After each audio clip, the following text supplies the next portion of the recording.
Hey, what's happening, YouTube? I'm the Mac. Welcome to another session of the TCG Enterprise, where we talk about all your favorite card games. And speaking of card games, I want to go ahead and take a little bit of a detour from Yu-Gi-Oh!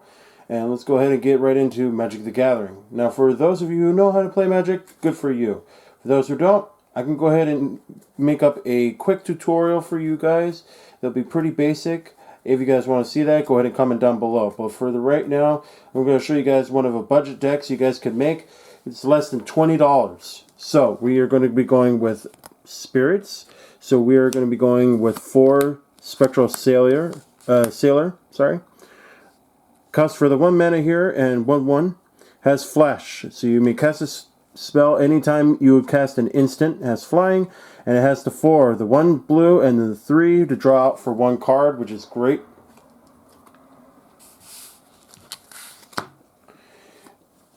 And then we have our 4 Shacklegeist. Shacklegeist is awesome, man. It can only block creatures with flying. And tap 2 spirits you control and tap target creature you don't control, which is really good. Consider the fact that all the spirits have the flying. It's a very annoying deck for your opponent because they can only block it out if they have creatures with reach. Then we have 1 Grateful Apparition. Flying, and whenever it deals combat damage to a player or planeswalker, then you proliferate. So you'll choose any number of permanents and or players, and then give each of another counter of each kind that's already there. Then we will have 4 Hanged Executioner. When it enters onto the battlefield, you create a 1/1 white spirit token with flying. And then you pay out for the 4, 3, and 1 white, exile the Executioner, and then you exile target creature. That helps out pretty well, depending on the situation at hand.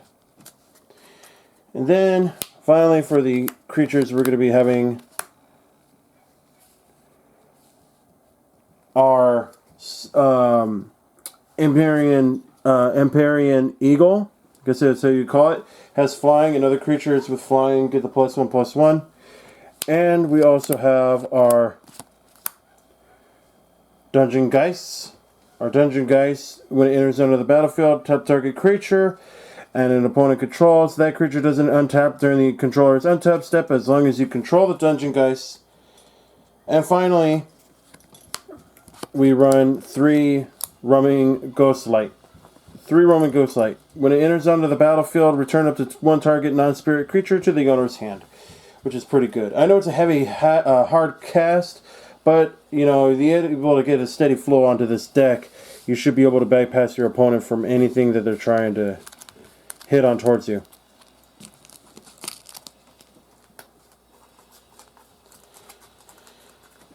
Now on towards our spells. We are going to be going with our sorceries. We have 4 Winged Words. Winged Words will cost 1 less for to cast if you control a creature with flying, which we will. And then you draw 2 cards out of that, which is good. So you can drop it down to 1, which is great. On our instance, we are going to be going with 4 Lofty Denial. Lofty Denial, the counter target spell unless its controller pays the 1. If you have a creature with a flying, counter that spell unless its controller pays 4 instead. And that's pretty nasty.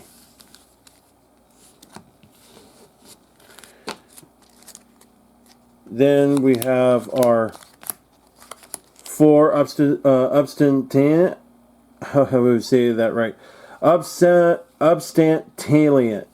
I hope I said that right. But anyways, return target creature or spell from back into the owner's hand. So it's one of those bouncing spells, which is really nice. Then on towards our lands, we're going to be going with 4 Evolving Wilds. I know a lot of people don't like the Evolving Wilds, but whatever, that's fine. That's your preference. Me personally, I like it. It's the easiest way to search out for your basic lands, and it ends up filtering out your deck very nicely, depending on what you want to go ahead and do with it. And then we are going to be going with our life gain lands. We are going to be going with 4 Tranquil Cove. Enters into the battlefield tapped, and when it enters onto the battlefield, you'll gain 1 life. That's always nice, and then it counts for your blue and your white, which is what you need. And then finally on towards our basic lands. Our basic lands, we are going with 1, 2, 3, 4, 5, 6, 7, 8 islands. And then 1, 2, 3, 4, 5, 6, 7, 8 planes. And that's basically the main setup out for the deck. It's very budget, low-keyed, as I said. It's nothing too major, it's nothing too exciting, but it is something at least to play if you are just starting out, or if you just want to have something thrown out there to just go ahead and play for a tournament, just for fun, or even casual-wise as well. You could go competitive or you can go casual, whatever have you. But anyways, that's the deck, and I hope you guys enjoyed that. If you want to see some more budget decks or any other kind of Magic decks for that in general, or any other deck profiles in general, please go ahead and like and subscribe for more, and hit that notification bell to hit up for more stuff when it comes on. And at the same time, check out our Instagram for more postings and videos and stuff like that. You guys all take care, stay safe, happy gaming.